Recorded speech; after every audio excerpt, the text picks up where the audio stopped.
2:48, street photography at lunch. It's cold as hell, y'all.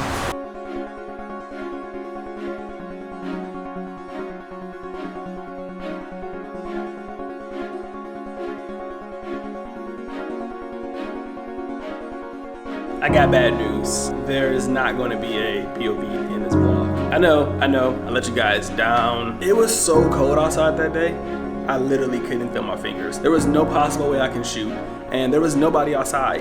On top of that, I got extremely sick the next day, and it's just been a bad week overall. Your boy just couldn't survive the cold weather. See, the thing with Michigan is that it's very unpredictable. Some days it's like really cold and hail's everywhere, and there's ice on the floor. And the other days it's really sunny and like 55 degrees and you can wear a sweater and get away with it. And I've kind of geared my attire or my wardrobe around that.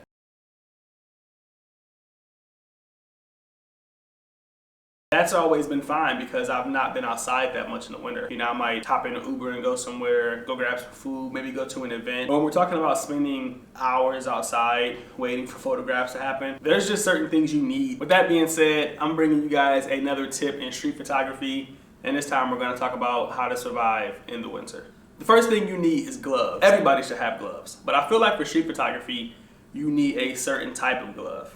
What I'm using right now are these really cheap H&M gloves, this 2-pack, $5.99, black and like a wolf gray. They're kind of scratchy and thick but thin at the same time, not very flexible. And yeah, I mean, they look cool, they got the fingertip cuts off, but when I was out there the other day, my hands were rock solid. They just didn't get the job done. I feel like when you're shooting, when you're using a camera, especially kind of a compact camera like mine, you need a glove that's a little more flexible, something that's built for, you know, versatility. So what I did was I did like a huge Amazon search and I tried to find what I think is the best glove for street photography. What I came up with was this like little thin athletic glove, but it also had a mitten overcover, and I think that's perfect. What I'm going to do is probably cut the fingertips off. That way I can kind of just feel buttons. That's very important to me. And then whenever I get like too cold, I can just throw those mittens over and warm up for a second. Now, when I was out yesterday, in order for me to warm up, I found myself like trying to put my hands in my pockets or going into random convenience stores, and that just wasn't, like, my head wasn't into it. Instead of thinking like, what picture should I take? I was like, where's the nearest restaurant? Where's the nearest store that I can go warm up in? So hopefully these little mittens allow me to kind of cover up, and you know, if I see a shot, then I can kind of unbutton really quickly and, you know, get right to it. I also found that wearing gloves made it extremely hard to use a wrist strap. So that's my next tip. Go with the neck strap. Wrist straps are cool. They're like the street photography thing.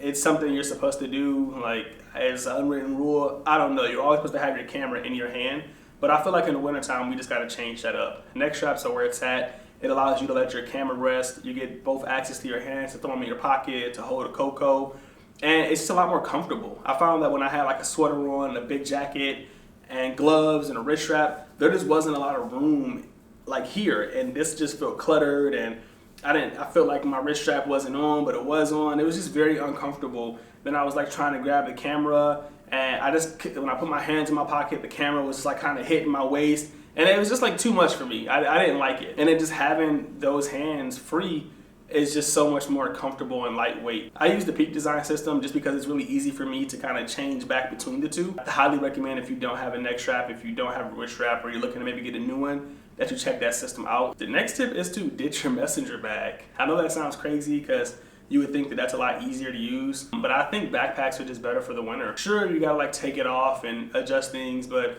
we shouldn't be taking that many things off. You know, I think that's the beauty of having a backpack and a neck strap, because you can just kind of leave everything there unless you don't have like a, you know, weather resistant camera. But yeah, I'm all about lightweight and comfortability in the wintertime. We put so many layers on, and like the idea of having like something going across my neck just makes it's just too heavy and too cumbersome and too clunky. You know, I have a puffer jacket, I'm wearing a hoodie, I'm wearing a sweater underneath. I don't want to keep layering on top and where I can't even move. So I feel like backpacks are just a little more versatile. They allow you to carry a little more weight. Also, if you do adopt a neck strap, you will find that it doesn't really work that well with the messenger. You got one thing coming this way, you got another thing going that way, you got shit getting mixed up. It's just too hard. In the wintertime, you got to make things simple, you got to make things comfortable. Otherwise, you'll never go outside. You'll just be like, nah, not today. And last but not least, it's probably the most important thing that I tend to buy the most are pocket warmers. Those things are next level. That's why I picked those gloves, because they have like little inserts for pocket warmers. You can throw them in your pocket. You can throw them in your jean pocket. They're just gonna warm you up. When you're outside in the cold, it's all about being able to stay out there as long as you can. That's the battle. The battle isn't getting the shot. The battle isn't taking the perfect photograph. It's being outside for long periods of time. If some of you guys have been shooting in the winter for quite some time and you already found some things that work for you, or you have some additional tips, don't be afraid to leave those in the comments as well. I'm always looking for new resources. I'm sure everybody else is here too. Again, we're all here to learn, build, and shoot together. So definitely drop that down below. Anyway, give me a big thumbs up for this video, for trying to go out there and take those photographs with almost nothing on. I'll be back next week on Wednesday with a new tip in street photography. And actually there's a new video coming tomorrow too, so look out for that. I'll catch you guys later. Peace.